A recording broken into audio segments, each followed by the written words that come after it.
Dans votre émission L'environnement en question, cette émission de la radio municipale de Ziguinchor qui s'est déplacée aujourd'hui à Fanda. Fanda, où un programme de reboisement organisé par le Club Changement Climatique, notre partenaire de cette émission, a organisé dans le cadre de la protection de l'environnement. Nous allons revenir avec le président de ce club qui est le premier partenaire de cette émission, qui a cru à cette émission avec ses amis, avec le conseil régional de Ziguinchor. Nous sommes dans ce beau village de Fanda du département de Ziguinchor, dans la commune de Niaguis. C'est un réel plaisir, président, de nous faire déplacer, de venir dans ce beau village, comme j'ai l'habitude de dire.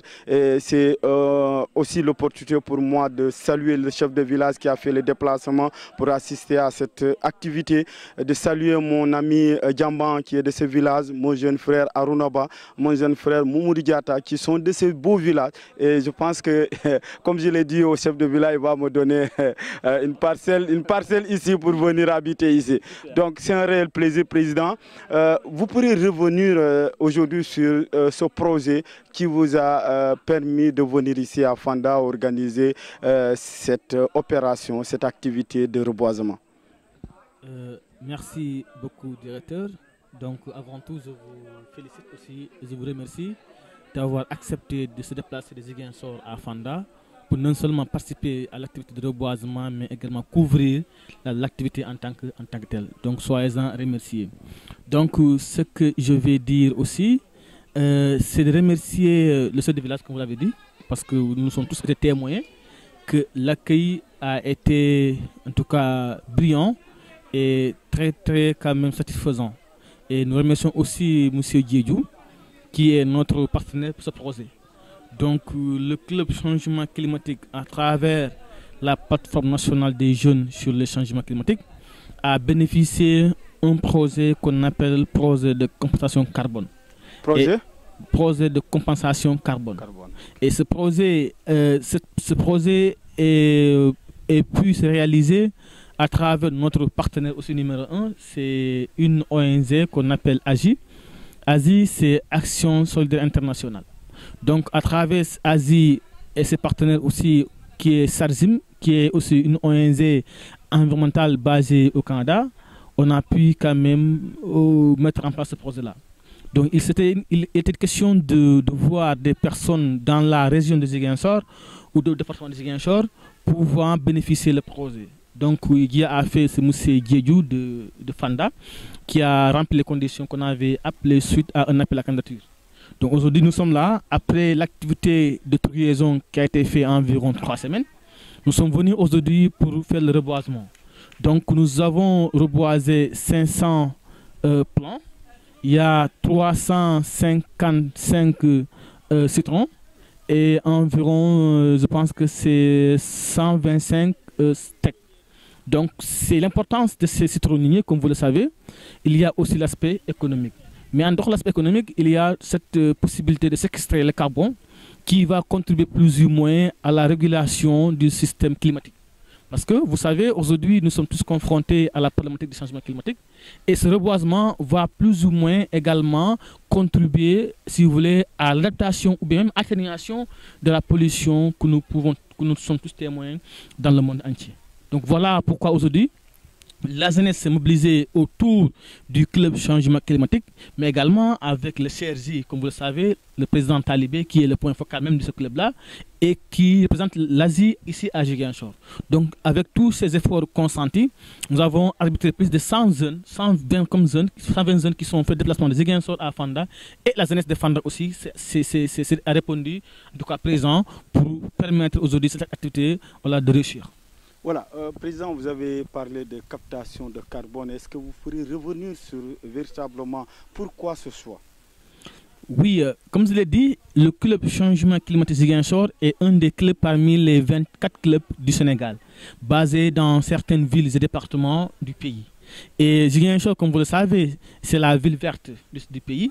Et il y avait des conditions à mettre afin que qu'une des villes puisse en tout cas bénéficier du projet.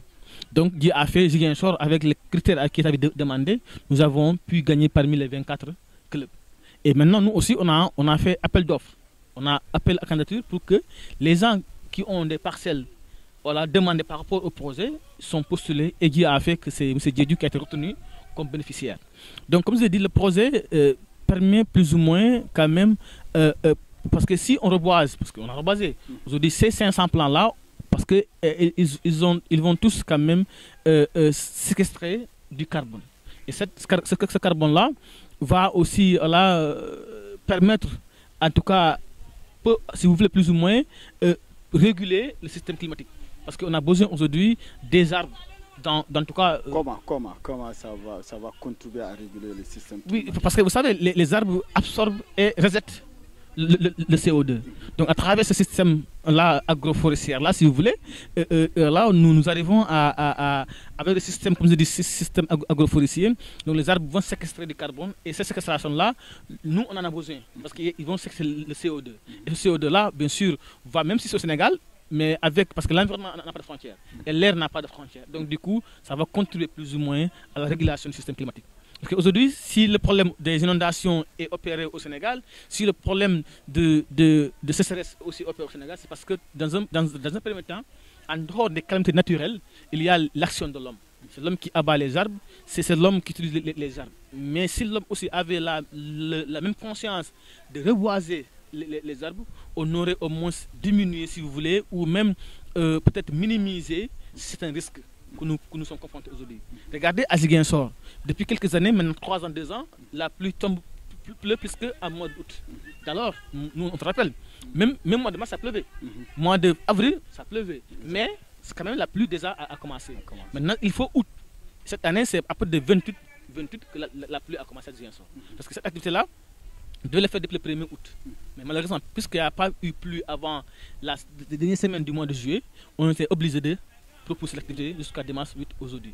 Donc c'est juste pour vous dire que voici peut-être l'importance d'une part avoir du reboisement pour au moins que ces plans-là soient là aussi comme un facteur qui va contribuer quand même à la séquestration du carbone.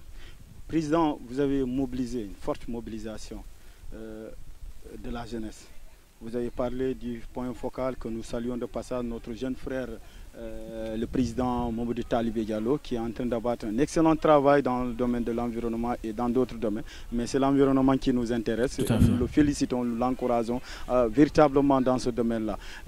Mais aujourd'hui, qu'est-ce qui peut motiver cette forte mobilisation de la jeunesse? Malgré la pluie, on a vu à Ziguinchor, les jeunes sont sortis massivement, les étudiants, pour venir à Fanda participer à cette activité. Moi, je peux dire que c'est tout simplement l'amour. C'est l'amour et la passion que la jeunesse a par rapport à l'environnement.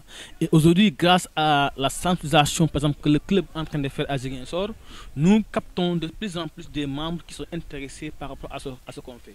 Parce que si vous êtes une organisation et vous avez vos propres objectifs et vos buts, et si vous les poursuivez dignement, honnêtement, les gens viendront vers vous.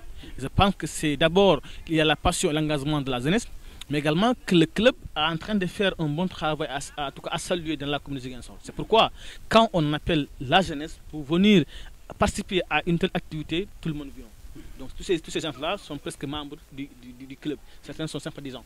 Et même les sympathisants, la plupart, quand ils viennent une fois, ils adhèrent après l'activité.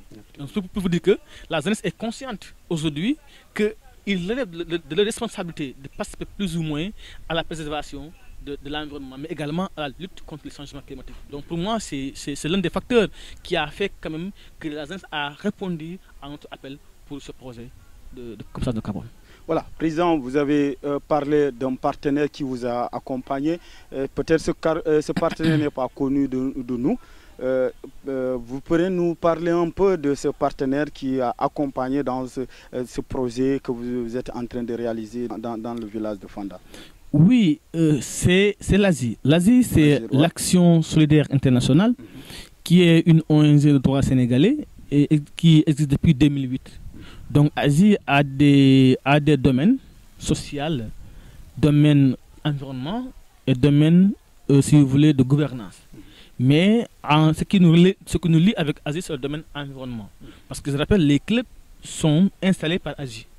Donc, c'est Asie qui a fait tout du Sénégal pour apporter le projet aux différents jeunes de certaines localités. Par exemple, à Ziguinchor, Aziz est venu voir les leaders comme les présidents talibés. C'est pourquoi il est point focal. Ok. Et quand il voit des leaders, il propose aux leaders le projet. Le président talibé a informé la jeunesse et on s'est dit que nous pensons que ce projet-là nous concernait. Parce que nous existons avant ce projet-là. Et mais peut-être le défi c'était comment regrouper les associations autour d'un idéal. Et quand le projet club est venu, beaucoup d'associations, aujourd'hui par exemple, il y a ACD, il y a SOS Environnement, il y a Casadev, il y a Greenpeace qui se sont réunis pour mettre en place le P3C. Parce que vous voyez.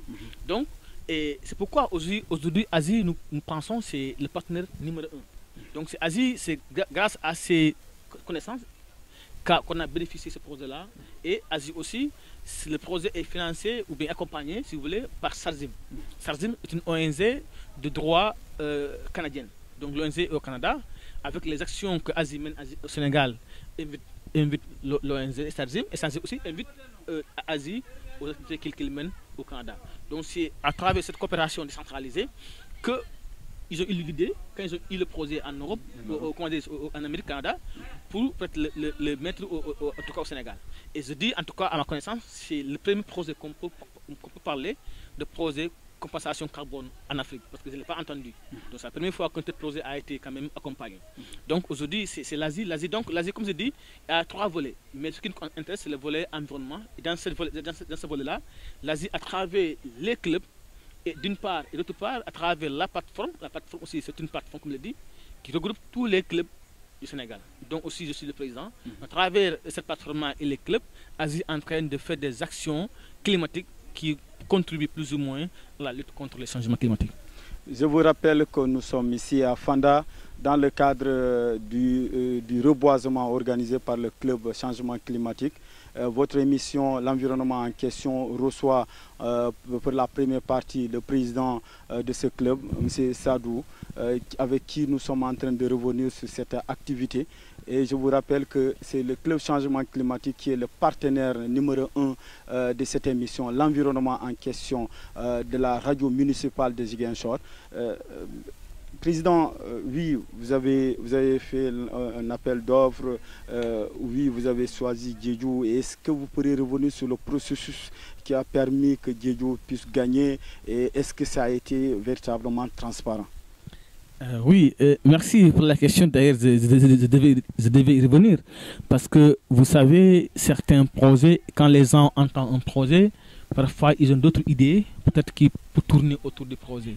D'abord, c'est un projet qui n'a pas d'argent. Parce qu'un projet qui n'a même pas une valeur de 500 000, ce n'est pas trop. Mais pour nous, en tant qu'activistes, ce n'est pas l'argent qui nous intéresse. C'est l'action qu'on va poser et l'impact que ça va dégénérer dans le futur qui nous intéresse. Donc, par exemple, c'est juste un exemple que le club, en tant que club, a beaucoup contribué, comme je l'ai dit dans ce projet-là. Parce que l'accompagnement est là, mais le club aussi a contribué de façon financière et sans parler de façon humaine. Donc, je peux vous dire que c'est l'idée d'impacter positivement l'environnement qui était au cœur même du processus d'appel à candidature. Donc, quand le projet nous a été en tout cas donné, ce n'était pas au président de le faire, c'est lui. Ni le point focal, ni un membre comme le SD, par exemple, Bourama. Ce n'est pas lui de le faire, c'est lui. Il fallait, même si moi j'étais intéressé, il fallait informer toute la population de Ziguinchor à travers des posts, à travers des documents partagés dans différents groupes de WhatsApp. Et même la radio, je pense que même FM a été saisie, en tout cas à Dalor. Donc quand on a lancé l'appel à la candidature, il y a beaucoup de gens qui se sont postulés. Mais comme je l'ai dit, le projet avait défini, il fallait avoir, par exemple, 1 hectare de terre. Et l'hectare devait être déchiffré, par exemple, que vous voyez, et que vous proposez des conditions pour le suivi, mais également pour assurer la tranquillité, parce que parfois il y a des zones où on trouve des bétails, etc. Et quand toutes ces personnes ont postulé, on a vu que c'est Fanda qui présentait quand même les critères les plus intéressants par rapport à l'appel à d'offres. Donc c'est à ce travers-là que le choix a été fait par un comité également de candidature qui a été créé pour quand même faire la sélection. Et après cela, on est venu sur les lieux aussi pour vérifier tout ça. Donc après avoir vérifié tous les lieux proposés et qu'on a retenu Fanda. Voilà, Fanda est retenu. Aujourd'hui, nous sommes à Fanda. Comment vous jugez le champ et l'activité, comment ça se déroule? Oui, comme je l'ai dit à l'entente de mes propos, d'abord, on remercie de passage M. Diédiou, qui est quand même a répondu à notre attente. Parce que, comme je l'avais dit, dans les critères aussi, il y avait la question de l'engagement. Parce que aussi, ce n'est pas parce qu'on doit vous donner 500 plans de citronnier ou bien de citrus ou bien même de tech que vous êtes candidat et vous allez gagner. Parce que notre importance, comme je l'ai dit, c'est que cette activité-là puisse impacter positivement l'environnement. Ça ne sert à rien de reboiser qu'il n'y a pas de suivi. Ça ne sert à rien. Ça ne sert à rien de reboiser après quelques années et couper. Ça ne sert à rien. Donc, c'est pourquoi quand cela est fait, et on a vu aujourd'hui Fanda, tout le monde s'est mobilisé. Ça montre que aussi M. Diédiou n'est pas une personne étrangère à Fanda. On a vu aussi ces deux villages. On a vu certaines autorités au niveau du village qui étaient là avec nous. Donc toute la présence de ces personnes-là prouve encore une fois que nous ne sommes pas trompés de cible. Et parce que ce que nous voulons, que ce projet, c'est vrai, c'est une personne qui l'a gagné, mais qui soit approprié par la communauté. Et c'est le cas qu'on a constaté. Donc vraiment, c'est ça que je voulais dire par là. Voilà, il a gagné satisfaction. Est-ce que vous avez aujourd'hui les garanties par rapport à l'entretien, le suivi, et comment vous, à votre niveau, vous allez surveiller les engagements pris par M. Diédiou? Oui, on a la garantie pour le suivi, parce que comme je l'ai dit avant l'activité, nous venons ici et il nous a proposé son plan de suivi qu'on a accepté. Et nous aussi, au niveau du club, c'est le club qui fait le suivi. Ça, d'abord, c'est la première chose à dire. C'est à nous de lui conduire à respecter ses engagements. Parce que si, par exemple, on quitte des exemples, on vient sur lui, on lui dit que allons au centre, donc il va venir avec nous. Et si on trouve des choses, on dit, on pense que ça, il faut le faire. Donc, sûrement, on donnera un temps et on va revenir. Donc, c'est pour vous dire que le club ne laissera pas Diédiou seul au projet. Nous allons le suivre des années. Parce que ce que nous voulons, comme je l'ai dit, pour nous, ce n'est pas que les fruits qui vont être après produits qui vont être. Nous, c'est que ces plans-là, tous soient en vie. Parce que si les plans grandissent, et cette séquestration qu'ils vont donner, c'est ça qui nous intéresse. C'est pourquoi nous, en tant que club, nous sommes d'ailleurs le comité de suivi. Donc nous sommes là, de temps en temps, avec surtout le président de la commission de formation, qui gère tout ce qui est aspect technique. Donc nous sommes là de temps en temps pour faire le suivi. Pour faire le suivi, vous allez vous donner les moyens de suivre le travail, en tout cas, de M. Diédiou, qui est bien apprécié. Un champ qui, comme vous l'avez dit, je pense que lui-même, il nous disait, il a, je sais pas, 2 hectares. Aujourd'hui, est-ce que le club changement climatique peut nous promettre que voilà, ce projet va se poursuivre pour l'année prochaine? Oui, ça dépend de la réussite de ce projet-là. Parce que ce projet, c'est une phase pilote, ce que j'ai dit. Parce que c'est choisi parmi les régions du Sénégal. Donc, c'est une phase test. Parce que même l'organisation qui accompagne le projet au niveau du Canada, parce qu'ils ont des moyens avec les coordonnées qu'on a données. Aujourd'hui, actuellement, ici, on est sur le terrain en train de reboiser. Tous les plans de reboiser, ils vont le savoir. Parce qu'avec les coordonnées géographiques, ça permet de le vérifier. Mais pour vous dire que si ça marche, donc pas seulement à Fanda, mais on peut le voir partout au Sénégal. C'est ça le protocole qu'on avait eu avec l'organisation. C'est un projet de test pour voir. Et le problème aussi, il y a beaucoup de pays, même des autorités, des États qui prennent des fonds pour un reboisement. Et ils font un reboisement sauvage. Il n'y a pas de suivi. Ça ne sert à rien. Donc c'est pourquoi eux, ils proposent d'abord d'accompagner petit. Parce que comme je dis, le projet n'a même pas une valeur de $600. C'est pour vous dire que c'est pas beaucoup. Mais c'est juste une phase de test pour voir est-ce que vraiment le club en question est engagé pour ce genre de projet. Et je pense que nous pensons leur donner raison à travers ce projet-là. C'est pourquoi je dis, le club ne laissera pas M. Diédiou seul dans le suivi. Nous serons toujours là et tout ce qu'il faut à faire, nous le ferons avec lui. Donc nous espérons que Dieu va faire ces plans-là grandissent et que même si on aura des pertes, mais ça sera au moins 1%, ou bien 5% des plants reboisés, et on va les corriger, bien sûr, ces plans-là.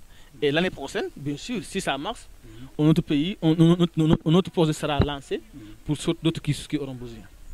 Voilà, merci beaucoup, Président C'est un plaisir de vous avoir reçu pour cette première partie de l'émission L'environnement en question ici à Fanda.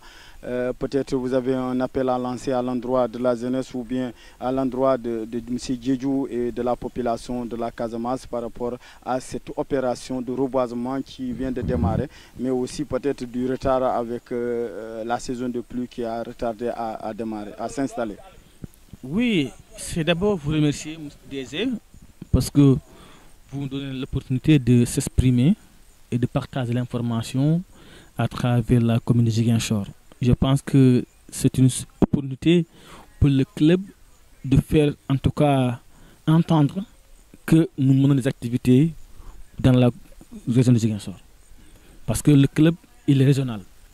Nous faisons des activités à Ziguinchor, à Bignona, aussi dans le Fanda. Et on compte continuer sur d'autres en tout cas, villages et communes de la région. Donc mon message, c'est demander à la jeunesse de continuer à croire et à être responsable. Quand je dis être responsable, c'est de dire que le développement de mon pays ne doit pas passer sans moi. Donc il faudrait que tout un chacun d'entre nous ait conscience que chaque acte posé contribue soit au développement, soit même, si vous voulez, à la destruction du pays. Donc nous appelons à la conscientisation de la jeunesse, à la protection de l'environnement. C'est vrai, reboiser, c'est bien. Mais moyen coupé aussi, encore mieux. Encore mieux. Ouais. Donc c'est pour vous dire que maintenant, c'est vrai, nous ne pouvons pas ne pas couper les arbres. C'est pas possible. Mais par contre, qu'on sait comment couper. Qu'il y ait des réglementations vraiment efficaces qui pourront permettre à chacun d'entre nous de bénéficier de l'environnement, la nature. En même temps aussi qu'on soit responsable à continuer à la régénération de l'écosystème. Donc d'ailleurs c'est pourquoi on est là. Donc c'est en tout cas l'appel que je dois lancer, c'est à ces jeunesses-là de soit en tout cas toujours au rendez-vous et croire que c'est pas tout, l'État ne peut pas tout faire.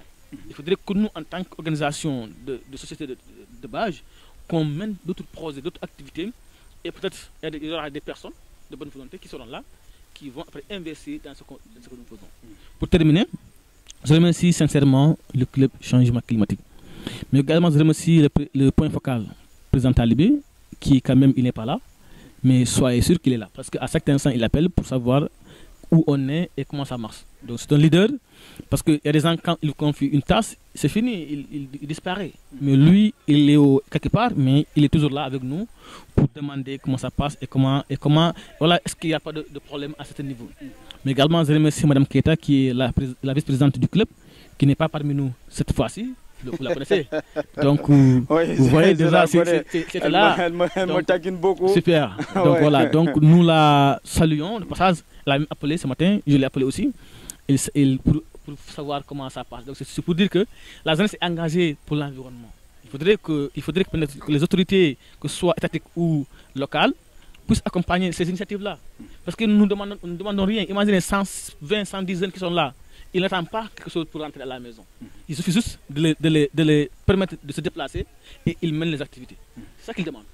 Donc ça, c'est pour dire que vraiment, les gens sont engagés. Et je remercie vraiment tout le monde. Je remercie aussi, comme je dis, je remercie toutes les personnes qui ont pu faire le déplacement de Ziguinchor à Fanda. Mais également, je remercie la population de Fanda pour en tout cas son implication pour la réussite de ce projet-là. Voilà, merci beaucoup, Président. Nous avons aussi noté la présence massive des jeunes filles. Et nous saluons de passage la première vice-présidente, Mme Keita, une sœur aussi qui est engagée. Moi, personnellement, lorsque j'étais président de l'AIC Kassor, elle nous a accompagnés. Elle était avec nous l'année dernière dans le reboisement à Kassor. Une femme très engagée dans le domaine de l'environnement. En tout cas, nous la saluons de passage et nous saluons tous les membres de ce club. Nous disons que la deuxième partie, nous allons recevoir M. Mbalo, qui est le président de la commission environnement. Avec lui, nous allons revenir sur les aspects techniques, pourquoi le choix en tout cas du citron ou du teck et tant d'autres qu'il va revenir pour nous expliquer, permettre à nos auditeurs, à nos internautes de comprendre véritablement l'enjeu du choix, parce que le choix n'est pas fait fortuit. Donc dans un instant, nous allons recevoir M. Mbalo.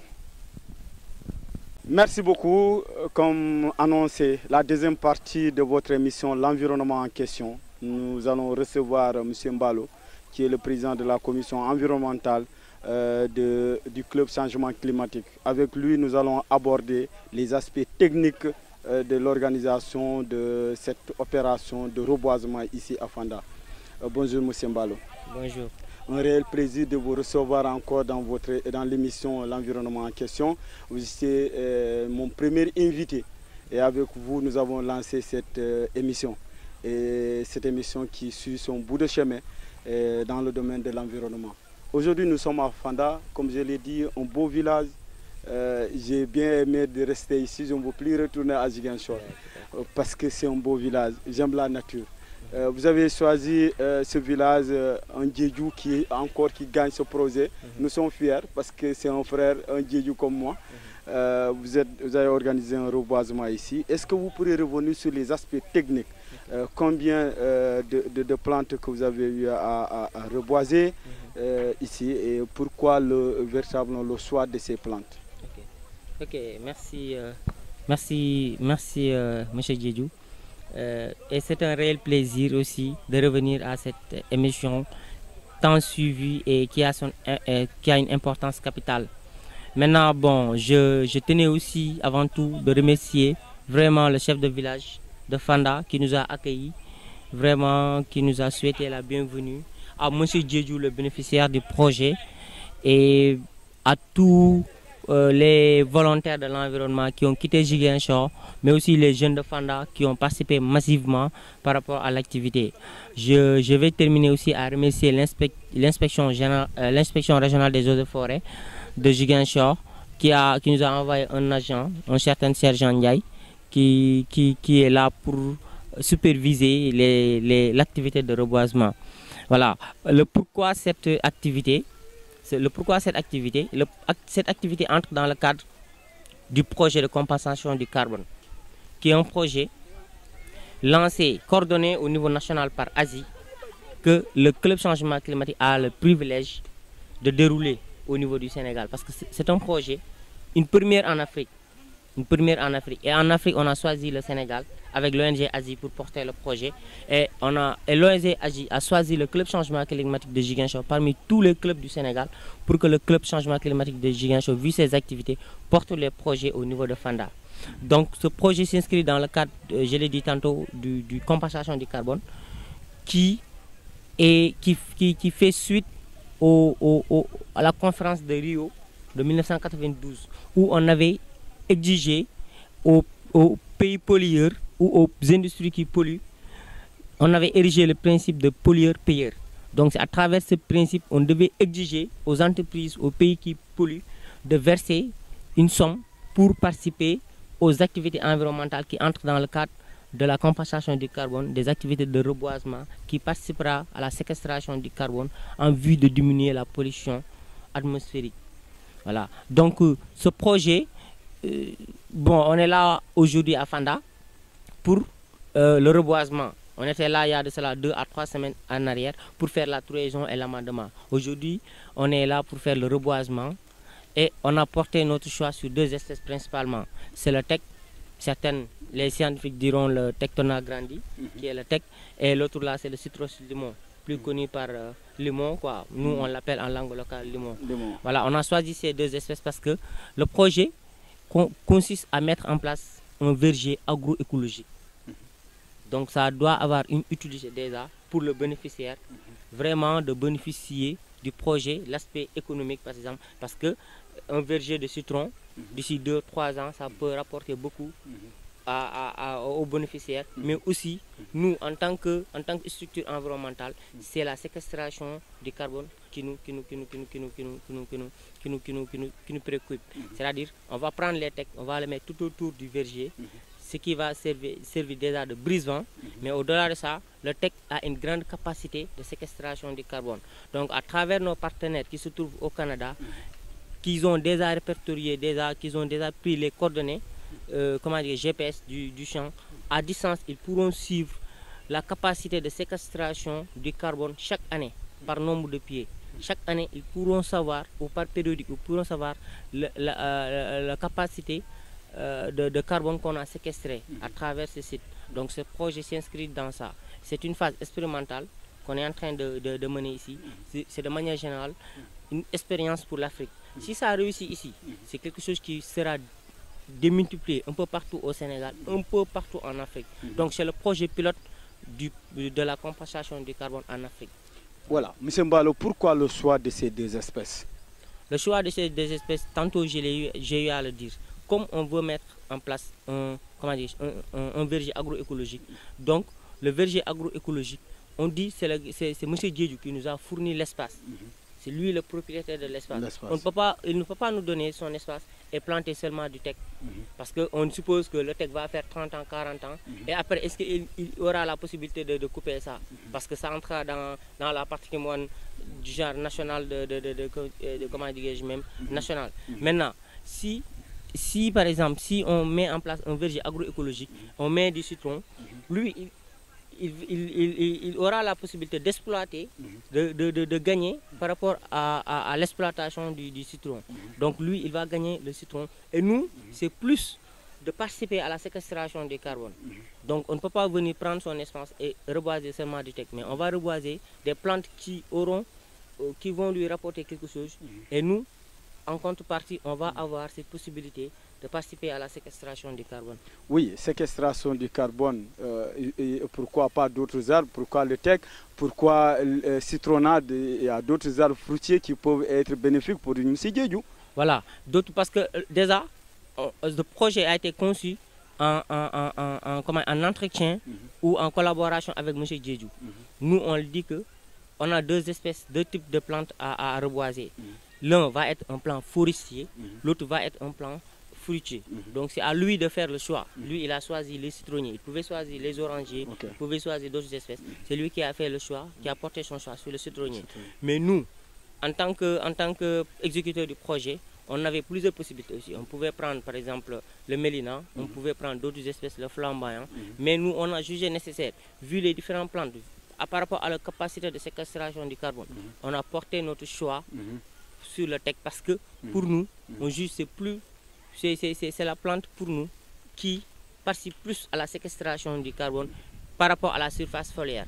Voilà, c'est pourquoi on a porté notre choix sur le teck. Voilà, dans vos explications, vous nous avez expliqué, vous étiez là une semaine ou 2 semaines de cela pour creuser des trous. Techniquement, pourquoi cela? Parce que dans le cadre, pour mettre en place un verger agroécologique, de manière générale un verger, il faudra faire la trouaison à l'avance. Certains vous diront même 3 mois à l'avance, avant la plantation, ou 2 mois avant la plantation.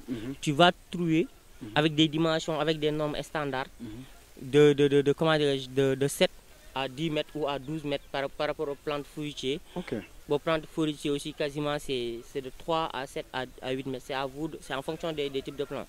Maintenant, cela va permettre, quand vous amendez, cela va permettre déjà, comment dirais-je même, l'aération du trou, mais aussi la matière organique que vous mettez sur place va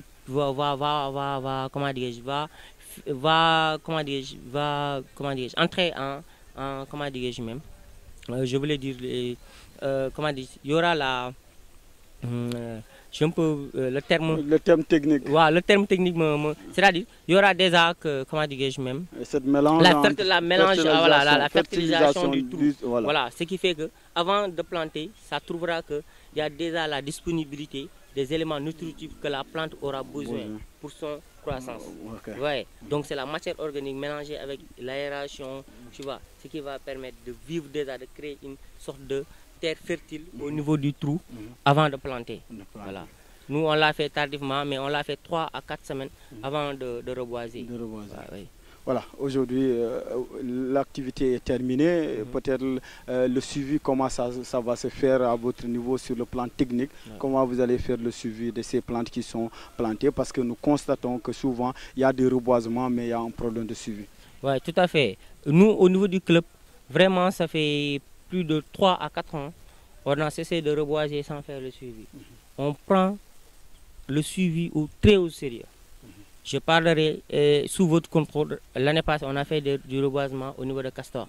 Donc, on a fait le suivi cette année pour voir le nombre de plants qui a réussi, le nombre de plants qui n'a pas pu vraiment donner. Voyez. Et le suivi, ça nous a permis vraiment d'avoir des résultats satisfaisants. On a fait aussi des camps de reboisement sur 2 années successives à Djemberin. On a eu des taux de réussite de plus de 60 voire 70% de taux de réussite. Cela, c'est des activités, c'est des activités de suivi qui nous ont permis d'avoir ces résultats-là. Ce projet aussi, comme c'est une phase expérimentale, et si ça réussit, ce sera bénéfique non seulement pour la Casamance, le Sénégal, mais de manière générale l'Afrique. Donc on va mettre du sérieux dans le cadre du suivi. Ce qu'on a décidé de faire, c'est que chaque 2 semaines, on vient sur le terrain pour voir quelles sont les difficultés, l'état des plantes, pour essayer s'il y a des corrections à apporter, s'il y a des remplacements à faire, pour avoir vraiment les résultats escomptés. C'est-à-dire, notre souhait, c'est avoir une réussite 100% par rapport aux plantes qu'on a mis ici. Voilà, merci beaucoup. Merci à notre invité, M. Mbalo, le président de la commission, la commission environnementale du Club Changement Climatique. Peut-être vous avez un mot à lancer à l'endroit du Club Changement Climatique ou à l'endroit de la population sénégalaise sur les questions environnementales. Voilà, déjà c'est des mots de félicitations, de remerciements de tous les volontaires qui ont vraiment venu, qui sont là pour venir aider le club dans le cadre de l'exécution du projet. Mais remercier aussi la jeunesse de Fanda qui a fait une forte mobilisation pour aussi l'activité. Remercier le chef de village de Fanda, M. Djedjou, les inspections régionales des eaux et forêts qui nous ont envoyé ici en agent un certain Serge Ndiaye. Voilà, remercier tout le monde et encourager aussi les membres du club. C'est pas facile, on est des volontaires, personne ne nous paye, mais vraiment c'est avec amour qu'on est en train de faire toutes ces activités-là. Donc on remercie tout le monde d'avoir participé à l'activité. Je remercie le Club Changement Climatique, notre partenaire numéro 1 qui a sponsorisé cette émission depuis le départ. Nous remercions le point focal, M. Mamoudou Talibé Diallo, qui est le point focal et le président du conseil régional de la jeunesse de Ziguinchor. Nous remercions le président Sadou et l'ensemble de son équipe. Nous remercions la jeune féminine qui a fait une forte mobilisation parce que nous avons vu des filles qui sont mobilisées. Donc, dans un combat, dans toutes choses que nous voyons, la mobilisation des filles, il faut savoir qu'il y aura la réussite. En tout cas, bravo aux jeunes filles qui ont fait ce déplacement ici au niveau de Fanda. Nous remercions la jeunesse de Fanda qui a fait aussi le déplacement, le chef de village et M. Djedjou qui a eu à bénéficier de ce projet. Je remercie de passage mon équipe de cette émission. Aujourd'hui, c'est mon ami Mamdiaye, Borom Dossier. Borom Dossier, c'est lui qui est mon cadreur aujourd'hui parce que Paul est absent. Paul qui prépare le bois sacré en tant qu'un bon Diola qui va aller au bois sacré et nous le souhaitons vraiment bon sens et qui nous revient en bonne santé et en forme. Je remercie aussi mon technicien qui est de l'autre côté Big Rich, comme je l'ai dit, mon Richard, mais aussi le monteur, le petit Olivier qui grandit de jour en jour et l'ensemble de mon équipe de la radio municipale, mes stagiaires. Je remercie en tout cas tout le monde et cela fut un réel plaisir de venir du côté de Fanda pour réaliser cette émission. Je fais coucou à mes amis de Fanda. Je peux dire Djamban qui est un ami de longue date. Je suis venu dans votre village. Je remercie mes jeunes frères Moudou Diata qui est le président de l'ASC Kassor, mais aussi remercier Aruna Ba, le futur maire de Niaguis. Je vous remercie et nous vous donnons rendez-vous pour le mardi prochain pour un autre numéro de votre émission L'environnement en question. Merci.